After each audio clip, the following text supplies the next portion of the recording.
Alors Arnaud, vous pouvez nous expliquer un petit peu, là, nous parler du décor pour les auditeurs qui ne sont pas avec nous. Alors le décor, il est composé, il y a la scène évidemment, c'est composé de 3 panneaux, ce sont des écrans de toile tendue, où vont être projetées des images selon si on est dans les fables ou dans la caverne de Platon. Derrière, on peut apercevoir, là on voit en transparence le musicien Théo, qui sera un peu comme un DJ derrière ses platines, et qui amènera la musique vraiment au moment voulu en fait, parce qu'il peut observer comme ça Kevin et Hervé qui seront sur scène.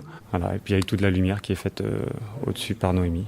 Donc là pour l'instant c'est plutôt les tons, c'était des tons plutôt rouges. Oui, en fait ça change à chaque tableau, à chaque fable, ça change d'ambiance. Dans la caverne on retrouvera toujours un peu la même ambiance, mais après chaque fable a sa couleur, chaque fable ont des images vidéo différentes. Il y a un gros boulot là-dessus pour le vidéaste et puis pour la lumière, pour la création de ce qu'ils doivent amener à chaque fable, puisqu'ils se renouvellent tous les 3-4 minutes, ils changent leur décor, quoi. Alors ça fait combien de fables qui sont interprétées? Alors, pour l'instant, une dizaine, on va dire, parce qu'on ne sait pas trop. Il y a des choses qui vont peut-être encore modifier pour essayer de donner une dynamique au spectacle, quoi. Là, on va faire le... Des masters. Ouais, on va commencer par La naissance, non? Ouais. C'est les 3 premières, non? Non, il y a la naissance. Il y a 4-5, je crois. Il y a la flatterie et... Celui d'après, la classe, non? Il y a la naissance, il y a... quand vous êtes... Ah si, celui d'après, ça raison. Le Quand 1, Hervé le est 0, le 1, D'accord. et la flatterie. Tu nous envoies évidemment les vidéos et tout ça, tu te doutes mon grand, et les Platons. Envoie un peu de son sur Platon si tu veux bien. Tu regardes les Platons là, d'accord. De toute façon, le premier est la naissance, donc il n'y a pas de Platon. Ah non, il n'y a pas de Platon sur la... Ouais, mais il a besoin de caler peut-être ses... Ouais. Alors Eloane, je me tourne vers vous. Est-ce que pouvez-vous nous expliquer votre travail? Oui, alors je suis régisseur vidéo, donc je fais la création vidéo pour le spectacle. Donc en fait, d'abord ça consistait à faire donc un travail préparatoire en voyant le spectacle sans qu'il soit donc réalisé. Donc voir ce qu'il voulait dire le spectacle, le message qu'il voulait faire passer, et ensuite du coup traduire tout ça avec des images, avec la vidéo, qu'il a fallu définir donc les espaces de projection. On a utilisé du coup 3 écrans, donc ça mêlait bien avec la fable par rapport aux 2 personnages qui se confrontent, et puis avec la morale, on peut dire comme ça, donc qui serait l'écran central. Vous pouvez servir de ces 3 écrans aussi pour habiller donc le plateau, donc faire vraiment comme un décor, utiliser une grotte, une caverne. Du coup là on va vraiment habiller le plateau, faire un décor avec ça. Et aussi utiliser des images qui font référence aux fables et l'idée qu'on veut faire passer. Donc on utilise aussi ces écrans-là. Donc on lit vraiment les deux. Et après, donc pour réaliser tout ça, donc à la fois donc c'est une recherche d'images et du coup après un montage et donc qui sont projetés sur les écrans. Aussi du coup il y a vraiment de la création 2D et 3D via des logiciels comme After Effects. Et ensuite aussi de la réalisation donc par fond vert. Après pareil sur After Effects, donc du fond vert, de l'incrustation pour les effets spéciaux. Il a fallu combien de temps pour préparer tout ça? Et j'imagine que c'est pas fini, mais en tout cas pour préparer les bases. Du coup les bases c'est vraiment une recherche d'images et déjà rien que pour trouver les idées et mettre du coup tout ça, et en plus ça a encore évolué après parce que tout n'est pas clair, enfin c'est vraiment un travail qui se fait sur le temps. Après ça a pris peut-être 2 mois à avoir tout ça, et puis ensuite là c'est vraiment pendant la création, j'ai vu les premières choses, après c'est les ébauches que je mets en place et puis ça se peaufine avec le temps, et après sûrement après la création je vais encore revoir des choses pour faire plus détaillé, parce que là c'est vraiment pour l'instant c'est une ébauche. En tout cas, ces images de grotte, elles sont impressionnantes, quoi. On a l'impression d'y être. C'est vraiment, c'est saisissant, quoi. Il y a un petit feu dans le coin. Il y a aussi des silhouettes qu'on peut apercevoir si on est un peu attentif. Oui c'est ça, donc les silhouettes ça a été réalisé justement avec grâce au fond vert, donc après je fais une incrustation. J'utilise beaucoup du coup les lumières en fait, donc on va créer en fait artificiellement des lumières par logiciel, et ce qui va recréer vraiment une lumière uniforme pour tous les décors. Très bien, ça va se mettre plutôt là-dessus. Mieux là. Ça te va mieux, Laura? Ouais. Nous on est ok. Si j'ai un mail, je peux te l'envoyer tout à l'heure si on a fini avant de partir.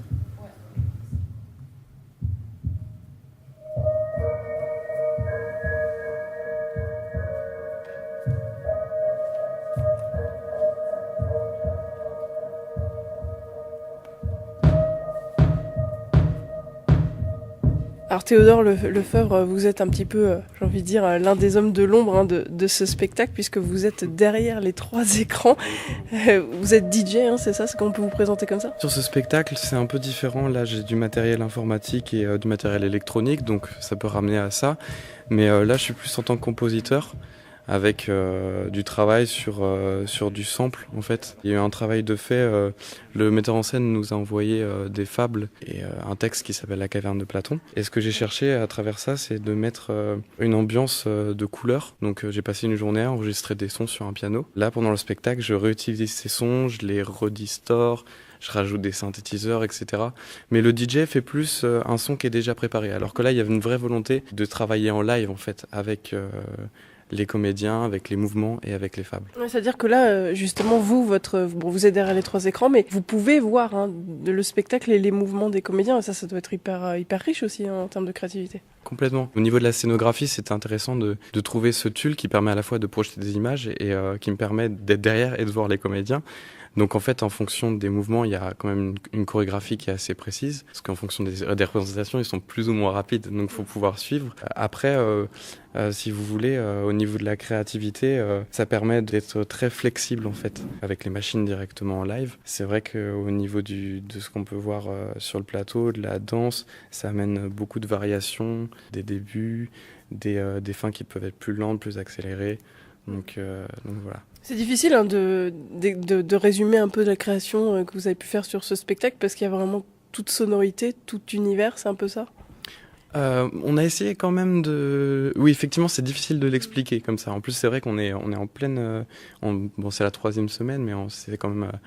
on est en pleine période de créa, quoi. Donc, c'est vrai que c'est pas facile de l'expliquer. Après, on a essayé quand même... Enfin, en tout cas, moi, dans mon travail, et la vidéo, Eloane a travaillé dans ce sens aussi, c'est de trouver vraiment une ambiance, un univers, parce qu'il y avait ce côté caverne, il y avait ce côté fable, et moi, je marche beaucoup à l'instinct, en fait.